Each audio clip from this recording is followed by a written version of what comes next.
Bonsoir, chers amis, chères toutes, chers tous. Bienvenue sur cette chaîne consacrée à la mémoire, à l'histoire et aux grandes figures qui ont marqué notre monde. Culture, médias, Algérie. Aujourd'hui, nous allons rendre hommage à un homme exceptionnel, un intellectuel debout, un historien acteur qui a traversé le siècle avec courage et lucidité. Mohamed Harbi, figure majeure du mouvement national algérien, vient de nous quitter ce 1er janvier 2026 à l'âge de 92 ans dans un hôpital parisien après 4 jours de lutte contre une infection pulmonaire. Son parcours est celui d'un enfant d'Al Harouche devenu militant, diplomate, prisonnier, exilé, puis historien critique. Sa vie est un roman, une mémoire vivante, une quête obstinée de vérité et de pluralité. Ce soir, nous allons retracer son itinéraire, ses combats, ses écrits, ses désillusions et ses espérances pour comprendre ce que signifie un homme debout. Mohamed Harbi vient donc de s'éteindre aujourd'hui, à l'âge de 92 ans. Historien, militant, intellectuel, il laisse derrière lui une œuvre immense, une mémoire critique et vivante de l'Algérie contemporaine. Membre de la Fédération de France du FLN, ancien directeur de Révolution africaine, auteur de nombreux ouvrages dont le FLN Mirage et Réalité 1980, Une vie debout, Mémoire politique 2001 ou encore le FLN Document et Histoire 2004. Avec Gilbert Minier, il incarne la figure rare de l'historien acteur, celui qui a vécu les événements tout en les interrogeant avec distance et rigueur. Parler de Mohamed Harbi n'est nullement facile. J'entretiens un rapport particulier avec cet homme d'une grande humilité, au sourire marqué d'une forte timidité. Nous sommes tous deux issus de la même tribu, les Bni Mhenna, originaires de Bjaya, décrite par Ibn Khaldoun comme un lieu de résistance et de pugnacité. Installées ensuite dans la région de Skikda, ces familles devinrent propriétaires terriens et porteurs de savoir. Je ne l'ai jamais connu personnellement. Nous nous étions croisés à plusieurs reprises, notamment à Paris, à Ménilmontant, où il habitait, mais j'ai lu tous ses ouvrages, parfois avec un regard critique, au point que le Houari Addi, un sociologue algérien, ami de Harbi, avait répondu à un de mes textes le concernant avec une rare violence. Harbi n'est pas n'importe qui. Sa vie est un roman. Enfant de Harouche, issu d'une famille aisée, de notables et de propriétaires terriens, il s'initie au latin grâce à son père, proche de Benjeloun, sa famille maternelle, les Kafi, très liée au PPA, l'influence également. Son oncle Ali Kafi, futur colonel de la Wilaya 2, avait suivi le Kettania de Constantine, établissement marqué par l'influence du PPA. Sa formation est donc marquée par, disons, une double appartenance. Mais ce qui lui donne une densité particulière, c'est sa découverte du marxisme au lycée, grâce à son professeur d'histoire, Pierre Soury, qui lui fait connaître les idées de Trotsky. Harbi se frotte alors à la dialectique, à la lutte des classes, à l'analyse des conflits. Il découvre le monde des dockers, des syndicats, des plébéens et s'ouvre à une lecture globale des rapports sociaux. Déjà au début des années 50, il lit Rosa Luxembourg. La Commune de Paris, la littérature critique du centralisme démocratique et du socialisme d'État. Nourri des idées patriotiques de ses parents, il rejoint le PPA, puis le MTLD, puis le FLN.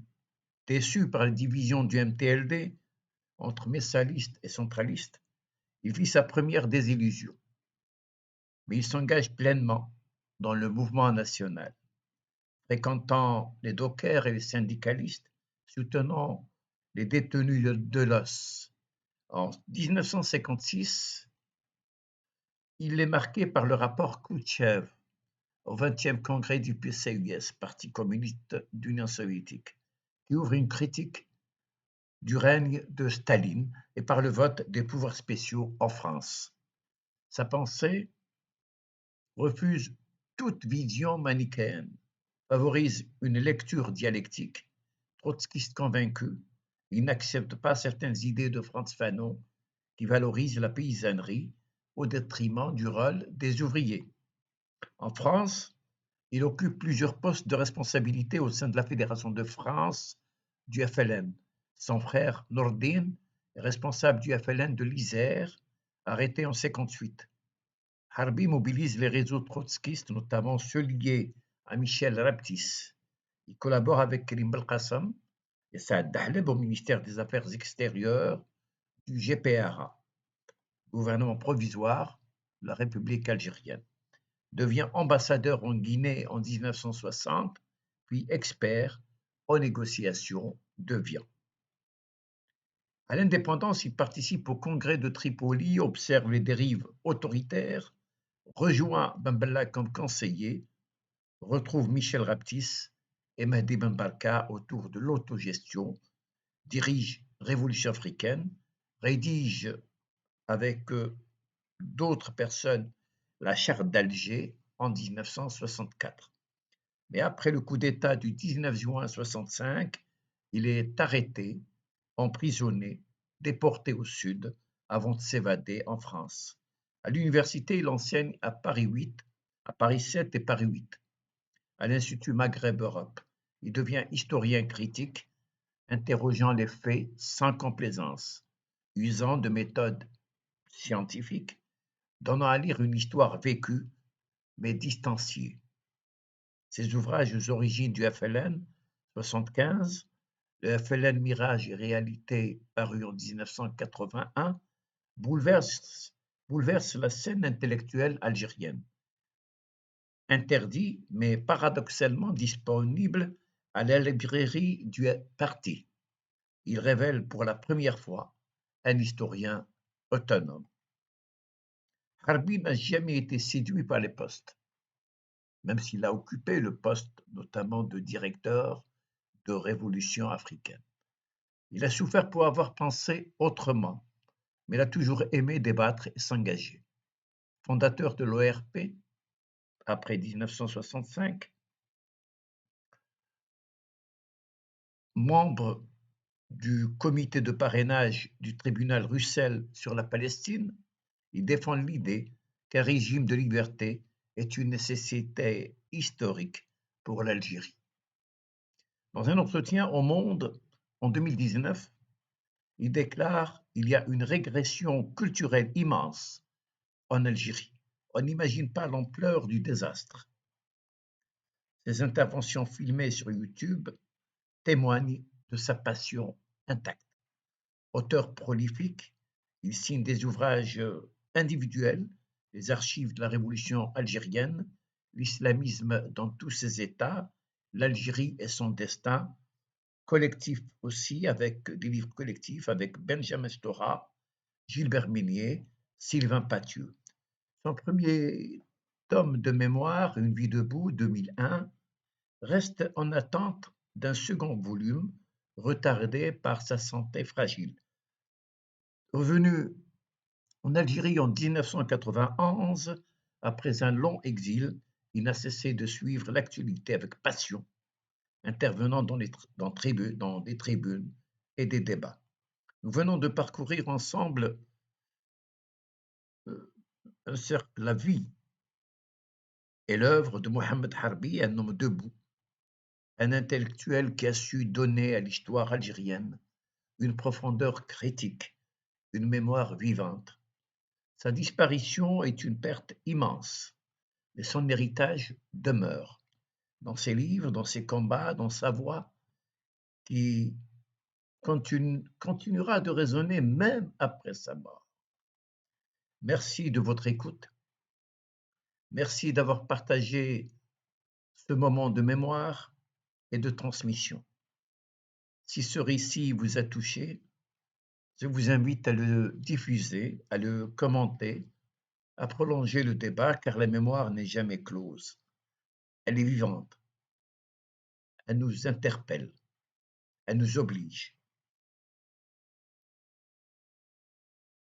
C'est vrai que la disparition de Mohamed Harbi laisse un vide immense, mais nous permet également de nous interroger sur des questions essentielles, comme la question de l'histoire, comme l'histoire par exemple, et sa relation avec les mémoires, le rapport à la subjectivité, le fait aussi qu'il y ait des acteurs qui en se sont aussi faits historiens, mais en fréquentant les bancs de l'université, c'est-à-dire en utilisant des outils et des méthodes scientifiques.